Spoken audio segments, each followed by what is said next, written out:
بسم اللہ الرحمن الرحیم۔ میرے پیارے پیارے برادران اسلام، آج ہم آپ کو اس ویڈیو میں بتائیں گے کہ کنجوسی کا انجام کیا ہوتا ہے۔ میرے محترم عزیز دوستوں، ہم سے پہلی امتوں میں ایک شخص تھا جس نے بہت زیادہ مال و متاع جمع کیا ہوا تھا اور اس کی اولاد بھی کافی تھی۔ طرح طرح کی نعمتیں اسے میسر تھیں۔ کثیر مال ہونے کے باوجود وہ انتہائی کنجوس تھا اور اللہ عز و جل کی راہ میں کچھ بھی خرچ نہ کرتا تھا۔ ہر وقت اسی کوشش میں لگا رہتا کہ میری دولت میں اضافہ ہو جائے۔ جب وہ بہت زیادہ مال جمع کر چکا تو اس نے اپنے آپ سے کہا، اب تو میں خوب عیش و عشرت کی زندگی گزاروں گا۔ چنانچہ وہ اپنے گھر پریوار کے ساتھ خوب عیش و آرام سے رہنے لگا۔ بہت سے خدام ہر وقت ہاتھ باندھے اس کے حکم کے منتظر رہتے۔ الغرض وہ ان دنیاوی آسائشوں میں ایسا مگن ہوا کہ اپنی موت کو بالکل بھول گیا۔ ایک دن ملک الموت یعنی حضرت عزرائیل علیہ السلام ایک فقیر کی صورت میں اس کے گھر آئے۔ گھر آنے کے بعد ملک الموت نے اس کا دروازہ کھٹکھٹایا۔ اس آدمی کے غلام فوراً دروازے کی طرف دوڑے اور جیسے ہی غلاموں نے دروازہ کھولا تو سامنے ایک فقیر کو پایا۔ غلاموں نے اس فقیر سے پوچھا، تو یہاں کس لیے آیا ہے؟ ان غلاموں کا سوال سن کر ملک الموت نے جواب دیا، جاؤ اور اپنے مالک کو باہر بھیجو، مجھے اسی سے کام ہے۔ ان خادموں نے جھوٹ بولتے ہوئے کہا، میرے مالک تو تیرے ہی جیسے کسی فقیر کی مدد کرنے کے لیے باہر گئے ہیں۔ حضرت سیدنا ملک الموت علیہ السلام یہ سن کر وہاں سے واپس چلے گئے۔ کچھ دیر بعد ملک الموت علیہ السلام دوبارہ آئے اور دروازہ کھٹکھٹایا۔ جب غلاموں نے دروازہ کھولا تو ملک الموت علیہ السلام نے غلاموں سے کہا، جاؤ اور اپنے آقا سے کہو میں ملک الموت ہوں۔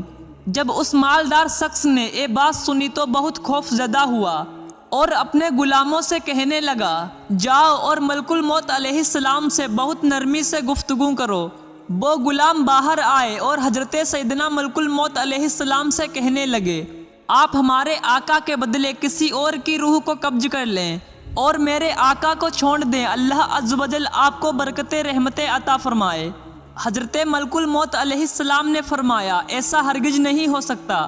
پھر اس کے بعد ملک الموت علیہ السلام اندر تشریف لے گئے اور اس مالدار آدمی سے کہا، تجھے جو وصیت کرنی ہے کر لے، میں تیری روح قبض کیے بغیر یہاں سے نہیں جاؤں گا۔ یہاں سن کر گھر والے چیخ اٹھے اور رونا دھونا شروع کر دیا۔ اس مالدار آدمی نے اپنے گھر والوں اور غلاموں سے کہا، سونے چاندی سے بھرے ہوئے صندوق اور تابوت کھول دو اور میری تمام دولت میرے سامنے لے آؤ۔ فوراً حکم کی تعمیل ہوئی اور سارا خزانہ اس کے قدموں میں ڈھیر کر دیا گیا۔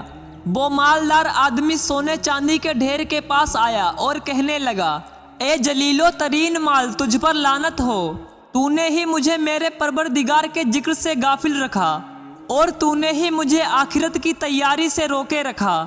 یہ سن کر بہمال اس کنجوس آدمی سے کہنے لگا، تو مجھے ملامت نہ کر، کیا تو وہی نہیں جو دنیا داروں کی نظروں میں حقیر تھا؟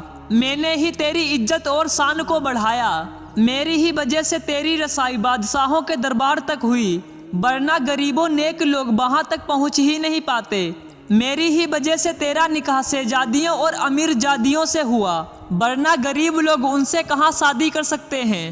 اب یہ تیری بدبختی ہے کہ تو نے مجھے شیطانی کاموں میں خرچ کیا۔ اگر تو مجھے اللہ عز و جل کے راستے میں خرچ کرتا تو اے ذلت اور رسوائی تیرا مقدر نہ بنتی۔ کیا میں نے تم سے کہا تھا کہ تم مجھے نیک کاموں میں خرچ نہ کر؟ آج کے دن میں نہیں بلکہ تو زیادہ ملامت و لعنت کا مستحق ہے۔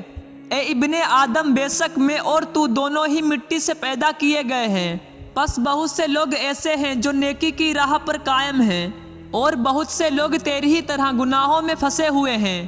امام ابن جوزی رحمۃ اللہ علیہ فرماتے ہیں، گویا مال ہر آدمی سے اسی طرح کہتا ہے، لہٰذا مال کی برائیوں سے بچ کر رہو اور اسے نیک کام میں خرچ کرو۔